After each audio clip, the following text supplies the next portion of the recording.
It is hard to stay motivated and achieve our goals when we have a huge procrastination problem. We want to do so many things and hit a great deal of milestones, but it seems that our productivity and time management are letting us down time and time again. Our lives are full of distractions and it seems nearly impossible to focus. If this is home, stay and watch as I share with you 5 key tips that have helped me improve my productivity in a massive way. I'm Daniel and welcome back. Imagine this, there's this guy that wakes up on a Tuesday morning full of energy and motivation, have all these ideas and goals. He knows exactly what he wants to do with his life. So he goes down and writes on a piece of paper all the things that he needs to do and the things that he wants to accomplish and his goals and dreams, and he goes all out. Starts working 1,000 miles an hour, day after day after day. But after 5, maybe 6 days, he feels stuck. He doesn't know what to do next. All that energy, all that fuel is now gone. So he freaks out and said, well, I need to keep going. I cannot lose momentum. So that night, he writes on a piece of paper a to-do list, things that he wants to accomplish the following day. Maybe 10 simple things on his to-do list. But the following night, he realizes that when he checks out that to-do list, only 2 out of those 10 tasks were actually completed. A disappointment, he feels, but no, he keeps pushing and tries that again and again and again. For a few days, a few weeks, after a couple of months, he just gives up. He realizes he doesn't have the energy, he doesn't have the motivation, he doesn't have the willpower to achieve his dreams, his goals, and his latest ideas. Well, that person I just described here was me for years. And I had to figure out a way how to get out of that cycle. And I've read countless of books, watched tons of hours of podcasts and self-development videos, helpful videos, whatever that I could bring into my brain in order to design a plan so I could be more productive, I could stop being a procrastinator, and I could achieve my goals and dreams. And it took me months to come down to a specific plan and tips that actually helped me a lot to turn my life around 180 degrees when it comes to productivity. Tip number 1, create a daily schedule. I'm sure that you have heard, just like me, to create a to-do list in order to be more productive. But as I share on my story, that didn't work for me. And if it has worked for you either, then I have a technique that really works wonders. And instead of creating a to-do list, I create time blocks on my day. Instead of focusing on the output of applying for 10 jobs in a day, I would allocate 45 minutes to an hour to apply for jobs. Whether I apply for 1 job or 20, it doesn't matter to me. The point is that I allocate the time, I use that time to only apply for jobs. It is easier and I feel more motivated and I feel better if I know that I'm doing that rather than feel disappointed at the end of the day, realizing that I didn't accomplish my goal of applying for 5, 10, 20 jobs, whatever the case may be. Tip number 2, prioritize. This was a huge issue for me because for years I did not know how to prioritize. For me, everything was a priority, which means that nothing really was.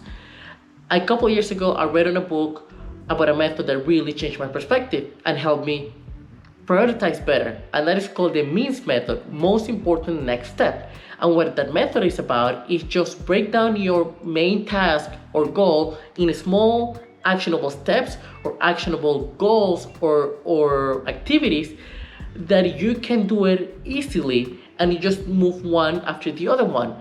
So for you, it's like, okay, if I start now, what is the next step for me? What is the most important step for me to get to my next point?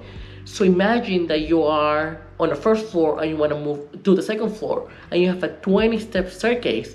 Well, the most likely way to do it is just go one step at a time. The first to the second to the third to the fourth and so on. So that's how this method works. Yeah, we can skip a few steps and jump from the first to the fifth to the 10th and to the 20th.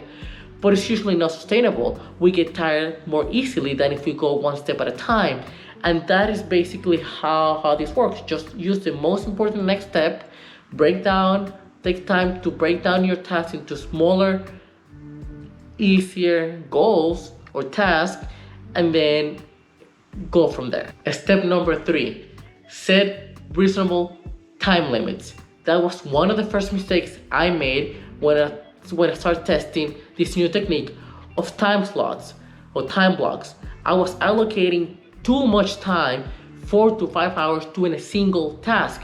The problem with that is that for me, it's an easy recipe for a quick burnout. So instead, I would just allocate between 45 minutes to an hour. I'm not that smart. I cannot focus more than that. So most of my activities, most of my tasks are no longer than an hour long. There are other ones like recording or editing where I allocate maybe 2 hours, and that's fine. But for the most part, 45 minutes to an hour is more than enough. In your case, it might be 2-3 hours, or it might be 15 to 20 minutes. Doesn't matter. In fact, both of them are totally fine. Just do what works for you. Start testing exactly what's your ideal time slot, and when you can remain focused and keep the same energy before it starts dropping. Now, if your case is only 15 minutes, that is fine, and you can start building from there.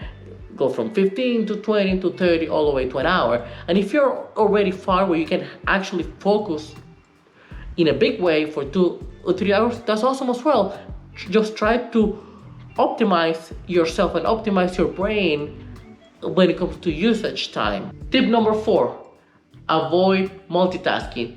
I was one of those people who thought and believed that by being multitasking, I was being more productive. I would try to do as much as I could and focus on different things. The problem is, yes, we can multitask, but it's humanly impossible to multifocus.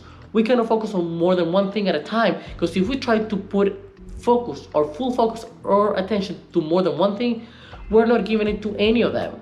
So in that case, it is counterproductive to do that. It actually makes you less productive if you try to multitask than if you just focus on one thing at a time. And I used to feel some level of pride when I was multitasking, but in reality, it's just BS. It's actually the opposite. Just focus on one thing and your productivity is going to increase. Tip number 5 is schedule breaks. We tend to underestimate the power of breaks when it comes to productivity. In my case, my only breaks used to be lunch and dinner. I used to think that breaks were a waste of time, but in reality, they are key to maximize productivity. In what way? We need to let our brain rest. We need to let our brain decompress. We need to relax. We need to recharge energy in order to give 100% to our task or whatever we're working on. So now on my day, I schedule between 3 and 4 half an hour breaks that I can do whatever I want in those breaks. I can read a novel, lay on the couch, take a quick nap, play video games, watch some TV, whatever works for me in that moment to help me relax, to help me recharge energy, to help my brain decompress. To wrap things up, tip number 1, create a daily schedule. Try to avoid to-do lists and create time blocks that will help you focus on one thing and one thing only. Tip number 2, prioritize. You try to use the means method. Most important next step is going to do wonders on your productivity, and it's going to help you reach your goals more easily. Tip number 3, set reasonable time limits. Don't set up yourself a failure by trying to allocate or schedule big chunks of time on one specific task. Tip number 4, avoid multitasking. We can definitely multitask, we cannot multifocus. And the last one, tip number 5, schedule breaks. Do not underestimate the power of breaks when it comes to productivity. They are a great way to decompress, to relax, and to recharge energy in order for you to go and give 100% to your next task. That's all for today. I hope you enjoyed this video. Thanks for watching, and I'll see you next time. Bye.